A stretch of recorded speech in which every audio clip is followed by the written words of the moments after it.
जी। राधे राधे। महाराज जी, आप कह रहे हैं कि आप सैनिक हैं। महाराज जी कह रहे हैं कि भगवान श्री कृष्ण स्वयं गीता में कर्म ही पूजा है कहते हैं। देश के हितार्थ जब हम सैनिक राष्ट्र सेवा में व्यस्त रहते हैं या अपने अन्य कर्मों में तत्परता से संलग्न रहते हैं तो क्या नाम जप या गुरु सेवा से दूरी हमें भगवत प्राप्ति के लिए बाधक है? हाँ, बिल्कुल।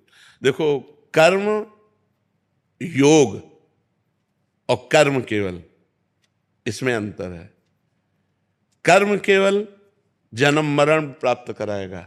जैसे आप राष्ट्रीय सेवक हैं, आप युद्ध भूमि में मारे गए तो आपको स्वर्ग मिलेगा, भगवत प्राप्ति नहीं होगी। लेकिन आप राधा राधा करते हुए युद्ध कर रहे हैं और फिर आपका शरीर छूटा तो आपको भगवत प्राप्ति होगी। भगवान ने कहा सर्वदा सर्वकालेषु मामनुस्मर युद्ध च। दो बातें कही, केवल युद्ध नहीं कहा, मामनुस्मर युद्ध च, मेरा स्मरण करते हुए युद्ध करो, तो वो हो गया कर्म योग। और केवल युद्ध ये हो गया कर्म। तो कर्म का परिणाम लोक लोकांतर तक मिल सकता है, भगवान नहीं। कर्म योग भगवत प्राप्ति कराता है और कर्म योग तब होगा जब मां मनुस्मर युद्ध च, मेरा स्मरण करते हुए युद्ध करो। तो भगवान का स्मरण करते हुए यदि आप राष्ट्र सेवा करते हैं तो ये आपका भजन भगवत प्राप्ति कराएगा। और अगर ऐसे ही मर जाते हैं, मान लो युद्ध में ऐसे मर जाते हैं, तो आपको स्वर्ग की प्राप्ति होगी, ना कि भगवान की प्राप्ति। पर स्वर्ग की प्राप्ति होगी जो बड़े बड़े पुण्यात्माओं को होती है, क्योंकि राष्ट्र के हितार्थ आपने प्राणों का बलिदान किया, इसलिए आपका मंगल हो जाएगा। आकाश सैनी जी, सहारनपुर से। श्री हरिवंश महाराज जी। महाराज जी, राष्ट्रीय सैनिक के रूप में राष्ट्र की सेवा दी है प्रभु ने। गुरुदेव ये कह रहे हैं कि घर से काफी समय दूर रहना पड़ता है। इस अवस्था में ना तो हम विरक्त हैं ना पूर्ण ग्रस्त हैं। कार्य के चलते पूर्ण अष्टयाम सेवा नहीं हो पाती, बस आपके बल से नियम पूर्ण कर लेता हूं। तो ऐसे में महाराज जी हमें भी निकुंज की प्राप्ति हो जाएगी? अभी पीछे वाले बैच में एक आर्मी के अधिकारी ने प्रश्न किया था, बिल्कुल ठीक ऐसा ही प्रश्न है।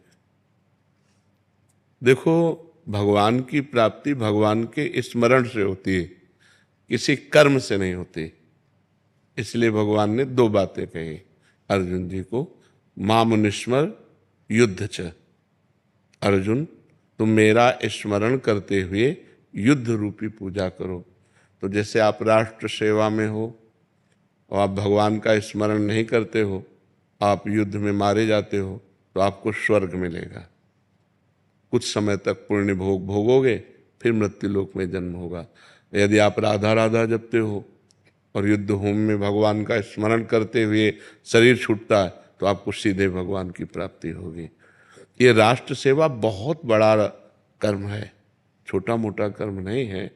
क्योंकि अपने परिवार से दूर लगभग प्राय व्यापारी भी कई दिनों के लिए हो जाते हैं, विदेश में जाना है, कई मतलब बहुत ऐसे डिपार्टमेंट हैं जो हर समय परिवार में ही थोड़ी रहते हैं, परिवार से दूर रहते हैं। और प्राणों का कभी भी किसी का भी योग हो सकता है, किसी भी कारण से, या मृत्यु कभी भी किसी की कैसे भी हो सकती है। तो हमको अपने कर्तव्य पर ध्यान देना है। बस खास बात है कि जब हम तैनात हैं तो हम केवल राष्ट्र सैनिक हैं, न उस समय गृहस्थ हैं, न उस समय हम विरक्त हैं। हम अपने प्राणों का बलिदान करके अपने राष्ट्र की रक्षा में हैं, अपनी निष्ठा में हैं। बस इसी से काम होता है। और राधा राधा अंदर जपना है, बाहर से अपने कर्तव्य का पालन करना है। तो जो एक विरक्त सन्यासी को भगवत प्राप्ति होती है, वही एक राष्ट्र सैनिक को भगवत प्राप्ति होगी, या किसी गृहस्थ को भी होगी।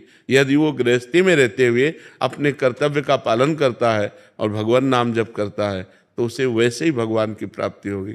देखो, बड़े उच्च कोटि के गृहस्थ हुए हैं, जैसे नरसिंह मेहता जी, बेटी थी, बेटा था, पत्नी थी। पीपा जी पत्नी थी, राजा थे। अम्बरीश जी बड़े उच्च कोटि के गृहस्थ हुए हैं। तो क्या वो पत्नी सेवन नहीं करते थे, या भोजन नहीं करते थे, या राज वैभव का? सब बिल्कुल एक गृहस्थ जैसा करते थे, लेकिन धर्म से करते थे और भगवान का स्मरण करते हुए करते थे और भगवान को समर्पित थे। इसी से उनको भगवत प्राप्ति हो गई। तो ऐसा आप भी करें, भगवान को समर्पित हैं, राष्ट्र सेवा में हैं, नाम जप कर रहे हैं, जब घर गए तो भरपूर प्यार परिवार वालों को दिया, और जब तैनात हैं तो राष्ट्र की सेवा के लिए बिल्कुल निर्मोही होकर राष्ट्र के सामने कुछ नहीं, तो बस फिर भगवत प्राप्ति हो जाएगी। इन संतों को देख के लगता है अंदर से मन लगता है कि ये जीवन व्यर्थ ना चला। हाँ, ये बहुत बहुत कीमती बात है आपकी, कि मन डरता है कि जीवन व्यर्थ ना चला जाए, बहुत कीमती बात है। और यही आपको भजन कराएगा, यही जो आपके अंदर प्रश्न है कि जीवन कभी व्यर्थ ना चला जाए, ये आपको सच्चे मार्ग में चलाएगा, भजन कराएगा। ये जिसके जीवन में आ गया प्रश्न कि मेरा जीवन व्यर्थ ना चला जाए, वो अच्छी कमाई करके जाएगा यहाँ से, और जो है कि यार वो तो फिर गलत मार्ग में चला जाएगा। बहुत अच्छी आपके ऊपर भगवान की कृपा है, जो आपकी बुद्धि ठीक है जी।